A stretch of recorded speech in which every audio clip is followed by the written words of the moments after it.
বয়স্ক মানুষদের জন্য কিছু টিপস দেবো, কথাগুলো মন দিয়ে শুনুন, কাজে লাগবে। যাদের বয়স 50-এর বেশি তাদের জন্য ভিডিওটি। নাম্বার 1, আজ পর্যন্ত আপনি আপনার পরিবারের জন্য ভেবেছেন, ভালো কথা, কিন্তু আপনি নিজের কথা ভাবেননি। নিজের কিসে ভালো হবে, নিজে কি চান এটা ভাবেননি। এবার থেকে নিজের কথা ভাবুন। নিজের পছন্দ, নিজের অপছন্দ কোনটা, এবার গুরুত্ব দিন। নাম্বার 2, ভবিষ্যতের প্ল্যান, যে ভবিষ্যতে আপনি কি করবেন ইত্যাদি ইত্যাদি, এগুলো কাউকে বলতে যাবেন না। ভবিষ্যতে যা কিছু করতে চাইছেন আপনি আপনার মনে রাখুন, করে দেখাতে পারেন, ব্যাস। নাম্বার 3, এবং এটা ভীষণ গুরুত্বপূর্ণ পয়েন্ট, মন দিয়ে শুনুন। আপনার বিষয় আশয়, টাকা পয়সা যা কিছু রয়েছে, আপনি ভালোবাসার টানে কি হয়তো কাউকে বেশি আশা করে ফেললেন, বেশি ভরসা করে ফেললেন যে আমি যখন বুড়ো হয়ে যাব, আমার যখন 80-90 বছর বয়স হয়ে যাবে, সে আমাকে দেখবে ইত্যাদি ইত্যাদি ভেবে আপনি কি করলেন, আবেগের বশে, ভালোবাসার টানে, প্রেমের টানে, যাই হোক না কেন, আপনি কি করলেন, কোনো একজনের নামে আপনি লিখে দিলেন যে তোর নামে আমি সব কিছু, জায়গা সম্পত্তি, বিষয় আশা সব লিখে দিলাম। এইটা একদম করতে যাবেন না, এইটা একদম করবেন না। যতদিন আপনি বেঁচে থাকবেন ততদিন আপনার নামে থাকবে।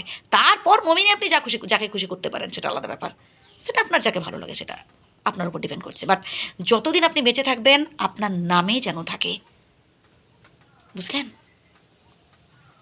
যে মানুষটাকে আপনার আজ মনে হচ্ছে ভালো, কাল মনে হতে পারে যে সেই মানুষটা আপনার সাথে খারাপ ব্যবহার করছে, বুঝলেন? অতএব একবার যখন আপনি দলিলে সব কিছু লিখে দিবেন, ট্রান্সফার করে দেবেন, তারপর আপনি তার কাছ থেকে ফিরিয়ে আনতে পারবেন না, কারণ আপনি সব কিছু তার নামে করে দিলেন।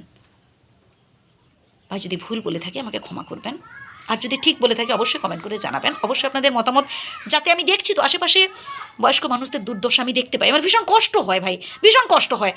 আমি যখন স্কুলে যাওয়ার পথে দেখি বাস স্ট্যান্ডে অনেক মানুষকে ভিক্ষে চাইতে, তাদের বয়স এক একজনের কত জানেন, ছেলে মেয়ে রয়েছে তবুও ভিক্ষা করছে। একজন মা, আমি সম্ভবত একটা ভিডিও পোস্ট করেছি, একটা মানে তার ছবিও রয়েছে, দেখবেন এখানে সার্চ করে, হয়তো আছে, আমার মনে পড়ছে না, এখানে বা আমার প্রোফাইলটায়, মানে এটা মায়ের ইউটিউব, আমার প্রোফাইলে দেখবেন আছে।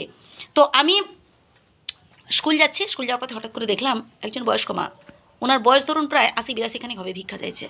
আমি যখন তার কাছ থেকে জানতে পারলাম যে তার 3 ছেলে, মেয়ে নেই, 3 ছেলে, তাহলে ভাবুন সে পরিস্থিতি।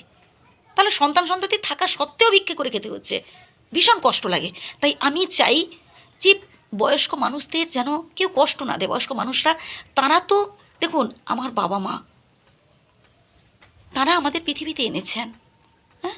এবার আমরা যদি তাদের ভালোবাসা না দিই, তাদের শ্রদ্ধা না দিই, তাহলে আমরাও তো একদিন মা বাবা হব, আমাদের সন্তান-সন্ততি তারাও আমাদের সাথে ঠিক সেই রকম ব্যবহার করবে।